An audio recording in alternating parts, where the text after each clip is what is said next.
بسم الله الرحمن الرحيم الحمد لله رب العالمين والصلاة والسلام على أشرف الأنبياء والمرسلين نبينا محمد وعلى آله وصحبه أجمعين ومن تبعهم بإحسان إلى يوم الدين أما بعد گزشتہ درس کے اندر اجوف واوی کی جو گردانیں ہیں ان میں سے چند گردانوں کو ہم پڑھ رہے تھے اور ان کے اندر جو تعلیلات واقع ہوئی ہیں اس کو سمجھ رہے تھے پیچھے، اور یہ تقریباً گردانیں آسان سی ہیں۔ پیچھے جو ہے لام تاکید بان ثقیلہ در فعل مستقبل معروف، یہ بھی ہو چکا تھا لیقولن۔ یہاں پر لیقولن اس میں 8واں قاعدہ جاری ہوگا کہ لیقولن اس کی اصل ہے لیقولن، لینصرن کی وزن پر تعلیل ہوئی ہے، واو کی حرکت ما قبل کو دے دی گئی، یعنی کہ واو جو کہ مضموم ہے اصل کے اعتبار سے، اور اس سے پہلے قاف ساکن ہے تو اس واو کا ضمہ ما قبل والے قاف ساکن کو دے دیا گیا ہے، اور بس لیقولن ہو گیا ہے، واو گرا نہیں ہے کیونکہ یہاں پر لام کلمہ ساکن نہیں ہے، یعنی کہ لام متحرک ہے۔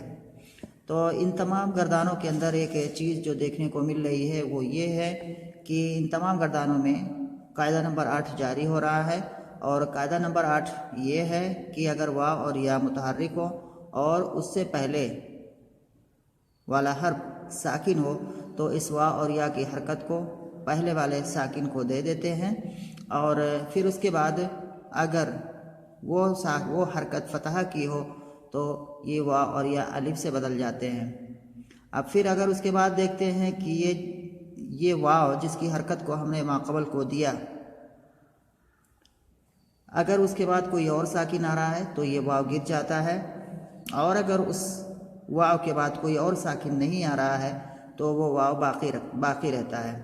ایسے ہی واو کی حرکت کو ما قبل کو دینے کے بعد جب ہم نے اس واو کو الف سے بدلا، یا بھی ہو اگر اس کی حرکت ما قبل کو دی اس کے بعد اس کو الف سے بدلا، تو یہ جو بدلی ہوئی الف ہے اور الف ساکن ہوا کرتی ہے، تو اس الف کے بعد اگر کوئی اور ساکن آ رہا ہے تو ایسی صورت میں اس الف کو بھی گرا دیتے ہیں، اور اگر اس الف کے بعد کوئی اور ساکن نہیں آ رہا ہے تو ایسی صورت میں یہ الف باقی رہتی ہے۔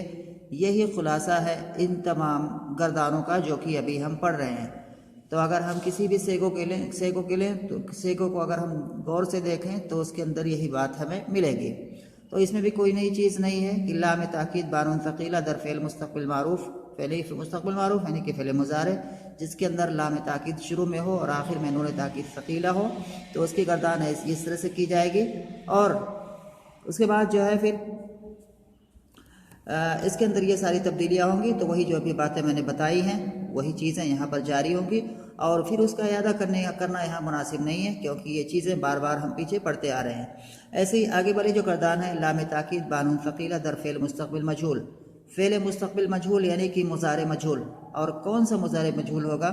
اجوف واوی سے ہوگا جو باب نصر ینصرو سے آتا ہے، یعنی جیسے کہ قال یقول، تو اس سے اگر ہم مضارع مجہول کو لیں گے جو کہ ہو جائے گا یقالو، تو اس یقالو کے شروع میں ہم لام تاکید کو رکھیں اور آخر میں نون تاکید ثقیلہ رکھیں، اور پھر اس کی گردان اگر ہم کریں گے تو وہ گردان کیسی ہوگی، اور اس کے اندر کیا کیا تبدیلیاں ہوں گی، کیا کیا تعلیلات اس کے اندر ہوں گی، اس کی شکل کیسی ہوگی، تو یہ سامنے جو ہے یہاں پر یہ والی گردان لکھی ہوئی ہے۔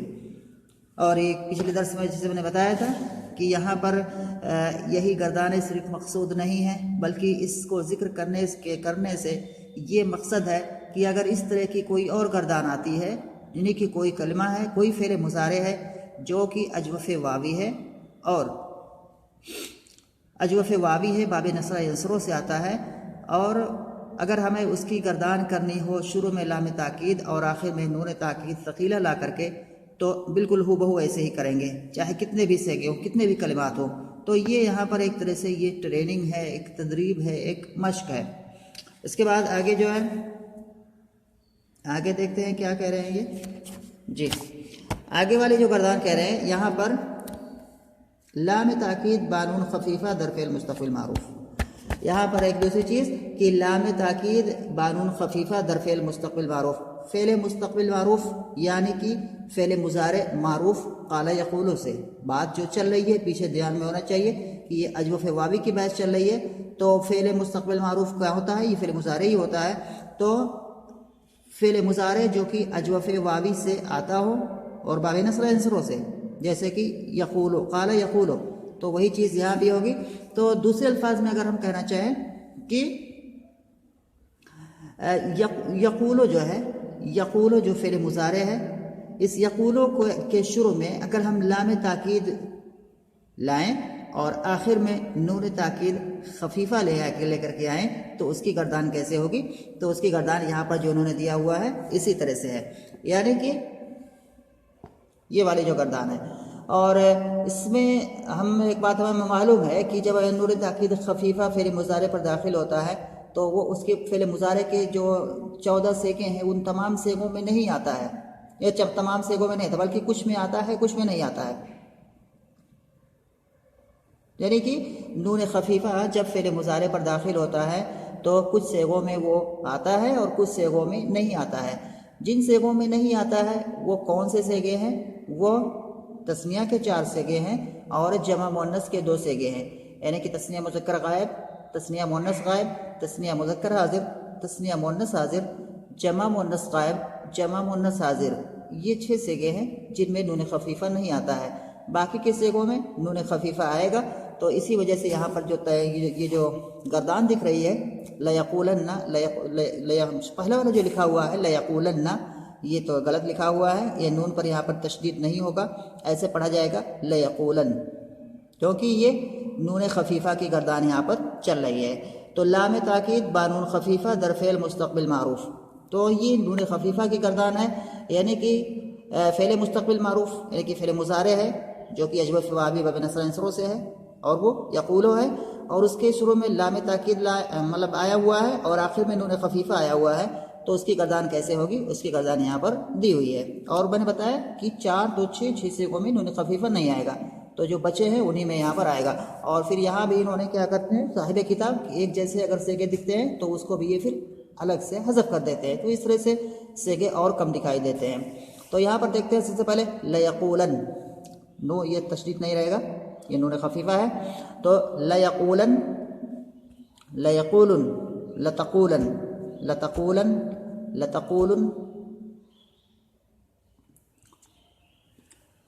جی پھر سے ایک بار لیقولن، لیقولن، لتقولن، لتقولن، لتقولن، لتقولن، لأقولن، لنقولن، تو کتنے سیغے ہو گئے؟ پہلے ایک لیقولن، ایک لیقولن جو کہ واحد مذکر غائب کا سیغہ ہے، لیقولن دوسرا جو کہ جمع مذکر غائب کا سیغہ ہے، لتقولن تیسرا جو کہ واحد مؤنث غائب کا سیغہ ہے، اس کے بعد پھر لتقولن چوتھا جو کہ واحد مذکر حاضر کا سیغہ ہے، اس کے بعد لتقولن پانچواں جو کہ جمع مذکر حاضر کا سیغہ ہے، اس کے بعد لتقولن چھٹا جو کہ واحد مؤنث حاضر کا سیغہ ہے، اس کے بعد لأقولن واحد متکلم کا سیغہ ہے، لنقولن جمع متکلم کا سیغہ ہے۔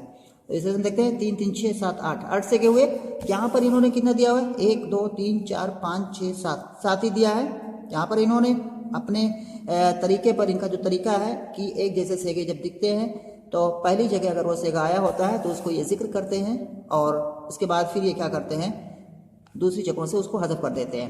یہاں پر جو لیقولن، لیقولن، لتقولن، یہاں تک تو صحیح ہے، یہ تینوں غائب کے سیغے، لیقولن یہ واحد مذکر غائب کا سیغہ ہے، لیقولن یہ جمع مذکر غائب کا سیغہ ہے، لتقولن یہ واحد مؤنث غائب کا سیغہ ہے۔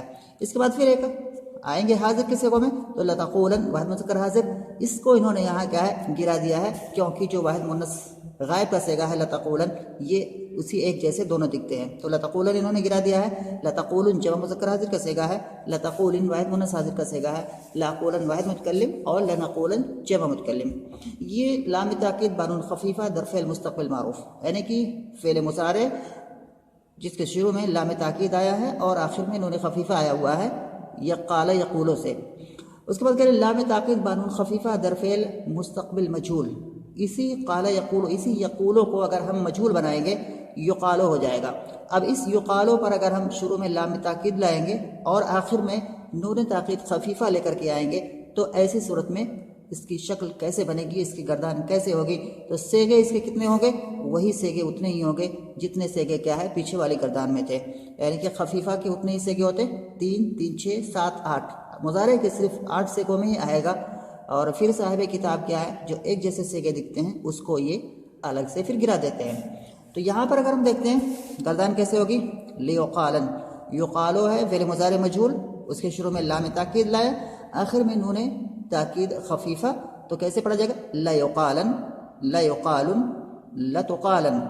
اور اس کے بعد یہاں بھی واحد مذکر حاضر کا جو صیغہ ہے یہاں بھی اس گردان سے بھی گرا ہوا ہے، تو اس کو ہم پڑھیں گے، لیکن تو کہیں گے لتقالن، لتقالن، لتقالن، لأقالن، لنقالن۔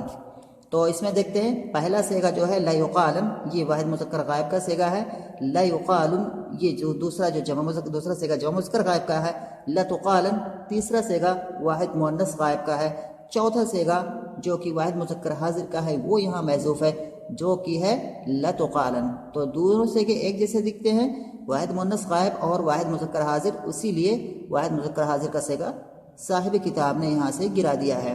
اس کے بعد کہیں کہ لتقالن، یہ جمع مذکر حاضر کا صیغہ ہے، اور اس کے بعد کیا ہے؟ لتقالن یہ واحد مؤنث حاضر کا صیغہ ہے، اور لأقالن واحد متکلم کا صیغہ ہے، لنقالن جمع متکلم کا صیغہ۔ اچھا، ان دونوں گردانوں میں اگر ہم دیکھیں گے تو یہاں پر کیا ہوگا؟ پہلی والی جو گردان ہے یعنی کہ لام تاکید بانون خفیفہ در فعل مستقبل معروف، اور دوسری گردان لام تاکید بانون خفیفہ در فعل مستقبل مجہول۔ دونوں گردانوں کو اگر ہم دیکھتے ہیں تو اس کے اندر تعلیل کیا ہوئی ہے؟ وہی 8ویں قاعدے والی تعلیل ہوئی ہے۔ پہلا والا جو ہے اس میں کیا ہے؟ لیقولن، تو قاعدہ نمبر 8 یہاں جاری ہوا ہے، اور اسی لیقولن، اور ایسے ہی اس کے جو دوسرے اخوات ہیں یعنی کہ جو دوسرے اس کے بعد سے لکھے ہوئے ہیں ان میں بھی قاعدہ نمبر 8 جاری ہوا ہے۔ قاعدہ نمبر 8 وہی ہے کہ وا اور یا متحرک ہو اور اس سے پہلے والا حرف ساکن ہو تو اس وا اور یا کی حرکت کو اس پہلے والے ساکن حرف کو دے دیتے ہیں، اور پھر اور جو باتیں بھی میں نے بتائیں اس درس کے شروع میں وہ اس تمام ڈیٹیل یہاں بھی ہوگی۔ ایسے ہی یہ جو دوسرا والا صیغہ ہے یہاں پر جو مجہول والا صیغہ ہے لیقالن، تو یہاں پر کیا تھا؟ یہاں اس کی اصل تھی لیقولن، لیقولن، یہاں بھی وا متحرک ہے، ما قبل ساکن ہے، اسی لیے وا متحرک کی حرکت کو ما قبل ساکن کو دے دیا گیا ہے، اور ما قبل کا ساکن کو دینے کے بعد پھر وا ساکن بچا اور ما قبل مفتوح ہے، اسی لیے اس کو جو ہے وا کو الف سے بدل دیا گیا تو لیقالن ہو گیا۔ اور جو ڈیٹیل میں نے بتائی ہے وہی ڈیٹیل یہاں بھی تقریباً تمام رہیں گی، کوئی نئی چیز اس میں نہیں ہے۔ تو کہہ رہے ہیں کہ ان چاروں گردانوں میں بھی کوئی تغیر سوائے مضارع کے تغیر کے نہیں ہوا ہے، یعنی کہ یہ جو دو گردانیں دکھ رہی ہیں اور اس سے پہلے جو دو گردانیں ہیں ان تمام گردانوں میں جو ہے کوئی بھی تغیر نہیں ہوا ہے مضارع کے تغیر کے علاوہ۔ مضارع کے تغیر سے مراد یہ کیا لے رہے ہیں؟ اس سے مراد یہ لے رہے ہیں وہی قاعدہ نمبر 8 جو جاری ہوتا ہے تقریباً یقولوں میں جو جاری ہوتا ہے ہر جگہ، وہی چیز یہ یہاں پر کہہ رہے ہیں۔ اس کے بعد جو ہے قال یقولو سے امر حاضر کا جو صیغہ آئے گا، امر حاضر کی گردان کیسے آئے گی؟ قال یقولو سے اگر ہم کرنا چاہیں تو قال یقولو سے اگر ہم امر حاضر کی گردان کرنا چاہیں تو یہ گردان آئے گی، قل، قولا، قولو، قولی، قولا، قلنا۔ یہاں 6 صیغے ہوتے ہیں امر حاضر کے، یہاں انہوں نے صرف 5 لکھے ہوئے ہیں، اور 5 اس لیے لکھے ہوئے ہیں کہ یہاں پر جو قولی کے بعد جو ہے ایک اور ہے قولا جو کہ تثنیہ مؤنث حاضر کا صیغہ ہے، لیکن اس کو صاحب کتاب نے حذف کر دیا ہے مجرد تخفیف کے لیے، اور کوئی وجہ نہیں ہے، یعنی کہ وہ صیغہ مطلوب ہے، یہاں پر مراد ہے، یہاں پر مانا جائے گا، سمجھا جائے گا، بس لفظاً وہ موجود نہیں ہے، مانن وہ موجود ہے۔ اسی لیے میں کہتا ہوں کہ اگر گردان کرنی ہے تو پورے 6 صیغوں کی گردان کرنی چاہیے اور 6 صیغوں کو یاد کرنا چاہیے، ان کو لکھ دینا چاہیے، اس سے زیادہ بہتر ہوتا۔ تو کہہ رہے ہیں کہ قل، قولا، قولو، قولی، قولا، قلنا، یہ گردان ہے کس سے؟ قال یقولو سے، یعنی کہ کوئی بھی فعل اجوف، کوئی بھی فعل معطل جو کہ اجوف واوی ہے اور وہ باب نصرہ ینصرو سے آتا ہے، تو اس کے امر کی گردان، اس کا جو امر حاضر کا صیغہ ہوگا اس کی گردان بالکل اسی طرز پر کی جائے گی، چاہے یہ فعل ہو چاہے اس کے علاوہ کوئی دوسرا فعل ہو۔ تو اس کے بعد یہاں پر پھر نیچے یہ بتائیں گے کہ جو ہے یہ جو قل ہے اس میں یہ بنا کیسے ہے، تو امر حاضر بنانے کا جو قاعدہ ہے پھر وہاں اس کو ایک بار دماغ میں رکھنا پڑے گا، اور اس کے بعد یہاں کچھ تھوڑا سا اختلاف ہے کہ قل کیسے بنا ہے، بس وہ ظاہری اختلاف ہے، کوئی بہت ہی دقیق اختلاف نہیں ہے، تو یہاں تھوڑا سا اختلاف ذکر کریں گے کہ قل بنا کیسے ہے۔ تو پہلے میں اس کو عبارت کو پڑھتا ہوں. یہاں پر کہہ رہے ہیں قل اصل میں تقولو تھا، علامت مضارع حذف کرنے کے بعد پہلا حرف متحرک آخر میں وقف کر دیا، واو التقاء ساکنین کی وجہ سے گر گیا، قل ہو گیا. یہ ایک بات کہی گئی ہے قل کے بارے میں کہ قل کی اصل کیا ہے. تو قل کی اصل جو امر حاضر کے جو سیگے بنتے ہیں یہ مذکر حاضر کے جو سیگے ہیں ان سے بنائے جاتے ہیں. تو قل یہ واحد مذکر حاضر کا سیگا ہے، تو یہ کس سے بنے گا؟ مضارع جو ہے یعنی کہ مضارع کا جو واحد مذکر حاضر کا سیگا ہے اس سے بنے گا. تو مضارع کا واحد مذکر حاضر کا سیگا کیا آئے گا؟ تقولو. تقولو آئے گا. تقولو سے اگر ہمیں بنانا ہے امر حاضر معروف تو کیسے بنائیں گے؟ قاعدہ امر حاضر بنانے کا پیچھے جیسے ہم جب آ چکی ہے بات کہ سب سے پہلے علامت مضارع کو گرائیں گے. تو امر حاضر بناتے وقت سب سے پہلے کیا کیا جاتا ہے کہ علامت مضارع کو گرایا جاتا ہے. علامت مضارع کو گرانے کے بعد پھر دیکھتے ہیں کہ جو اگلا حرف آ رہا ہے وہ متحرک ہے کہ ساکن ہے. اگر متحرک ہے تو ایسی صورت میں اس میں کچھ بھی نہیں کیا جائے گا، بس آخری والے حرف کو اگر وہ حرف صحیح ہے تو ساکن کر دیا جائے گا، اور اگر حرف معطل ہے، اگر آخر میں حرف علت ہے تو حرف علت گر جائے گا، اور اگر آخر میں نون اعرابی ہے تو نون اعرابی گر جائے گا. یہ امر بنانے کا ایک مطلب اس کا جو ہے ایک حصہ ہے، مطلب اس قاعدے کا ایک حصہ ہے. تو یہاں پر کہہ رہے ہیں کہ قل اصل میں تقولو تھا، یعنی کہ فعل مضارع جو ہے اس کا واحد مذکر حاضر کا صیغہ آئے گا تقولو. تو قل اصل میں تقولو تھا، علامت مضارع حذف کرنے کے بعد، یعنی کہ اس سے جب ہم نے کیا ہے تقولو میں جو ہے تا کو جب ہم نے کیا ہے گرا دیا، تو کہہ رہے ہیں کہ حذف کرنے کے بعد پہلا حرف متحرک، تو تا کو گرانے کے بعد قاف متحرک ہے، یعنی کہ تا کو گرایا تو قاف پہلا حرف ہو گیا، اور یہ قاف کیا ہے یہاں پر متحرک ہے. تو کہہ رہے ہیں کہ یہ متحرک ہے تو آخر میں وقف کر دیا، یعنی کہ آخری والے حرف کو ساکن کر دیا. یہ جو آخری والا حرف ہے لام، اس کو ساکن کر دیا. تو اب کیا ہوا یہاں پر؟ التقاء ساکنین ہوا، ساکن کر دیا. تو اب یہاں پر جو ہے یہ واو پہلے ہی سے ساکن ہے، اور یہاں پر لام اس کو بھی ہم نے ساکن کیا امر بناتے وقت. تو کہہ رہے ہیں کہ واو التقاء ساکنین کی وجہ سے گر گیا. تو یہ جو واو تھا یہ التقاء ساکنین کی وجہ سے گر گیا، تو کیا ہو گیا؟ قل ہو گیا. واضح ہے، مجھے تو سمجھ میں آ گیا، واضح، پیچھے پہلی باتیں آ چکی ہیں. اچھا آگے والی بات پڑھتے ہیں. دوسری بات جو اس میں کہی گئی ہے، کہتے ہیں کہ اور بعض لوگ امر کو اصل سے بناتے ہیں تو اقول ہوتا ہے، پھر واو کی حرکت ماقبل کو دے کر واو کو التقاء ساکنین کی وجہ سے حذف کر کے حمزہ وصل کو ضرورت نہ ہونے کی وجہ سے حذف کر دیتے ہیں. امر کے دوسرے سیگوں کو اسی طرح قیاس کرنا چاہیے. امر باللام اور نہیں کے سیگے نفی جہت بلم کے سیگوں کی طرح ہیں کہ ان میں محل جزم میں واو اور الف گر گئے ہیں اور بس، جیسے لے یا قل اور لے یو قل، لا تقل اور لا تقل، اور اسی پر قیاس کرو. امر و نہیں بانون ثقیلہ و خفیفہ میں واو اور الف جو مواقع جزم میں گر گئے تھے ماقبل متحرک ہو جانے کی وجہ سے واپس آ گئے. کافی لمبی بات انہوں نے یہاں پر کہی ہوئی ہے. تو یہاں پر جو میں نے بتایا کہ قل کے بارے میں دو طرح کی رائے ہیں. بات آگے ساری باتوں کو ہم سمجھیں گے پھر پڑھیں گے، ابھی ٹائم ہو رہا ہے، بس مختصراً جان لیتے. دوسری رائے جو ہے، تو پہلی رائے جو وہی بات آئی ابھی کہ قل کو تقولو سے بنایا گیا ہے، اور بعض لوگ کہتے ہیں کہ قل تقولو سے نہیں بنا ہے بلکہ قل تقولو کی جو اصل ہے اس سے بنا ہے. یعنی کہ قل جو ہے، جیسے کہ تقولو کی اصل کیا ہے؟ تقولو، تو تقولو سے امر بنا ہے تو کیا ہو جائے گا؟ اقبل ہو جائے گا. جیسے کہ تنصرو سے امر ہم جب بناتے ہیں تو انصر بنتا ہے. تو یہاں پر کیا کیا گیا ہے کہ تقولو جو ہے، تقولو سے اقبل بنا ہے امر بالکل اصل کا اعتبار کرتے ہوئے، اور اب جو ہے یہاں پر جو ہے اس میں جو اب یہاں پر جو ہے اس میں پھر تعلیل ہوئی ہے قاعدے کے اعتبار سے. پھر پڑھتے ہیں اگلے درس میں.